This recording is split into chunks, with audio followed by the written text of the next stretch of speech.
Vote চেয়েছে, কেউ কোনো চাপ প্রয়োগ করেনি বা ইঙ্গিতও দেয়নি। দিতে পেরে সত্যিই ভালো লাগছে। আমি যেহেতু নিউ কামার, ফ্রেশার এখানে, তো আমার জন্য এটা খুবই খুশির ছিল যে আমি ক্যাম্পাসে আসার 2 মাসের মধ্যেই এরকম একটা উচ্চমুখর পরিবেশ পেয়েছি। তো শুরুতে যেহেতু ওরকম সবাইকে চিনতাম না, কিন্তু যাদের সিনিয়রদের পরামর্শে বা যাদের কাছ থেকে সব শুনেছি, যারা ভালো মনে হয়েছে, নিজের ইচ্ছায় তাদেরই দিয়েছি।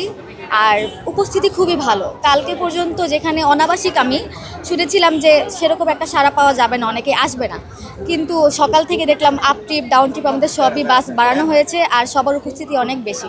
রোকেয়া হলই এখানে অনেক মানুষ এসেছে। ভোট প্রদানের ক্ষেত্রে কোনো প্রকারের চাপ ছিল কিনা? কোনো প্রকারের চাপ ছিল না, সবাই সবার উপস্থিতি জানিয়েছে, ভোট চেয়েছে, কেউ কোনো চাপ প্রয়োগ করেনি বা ইঙ্গিতও দেয়নি। সত্যি কেমন বলতে। ডাকসু প্রত্যাশা করে?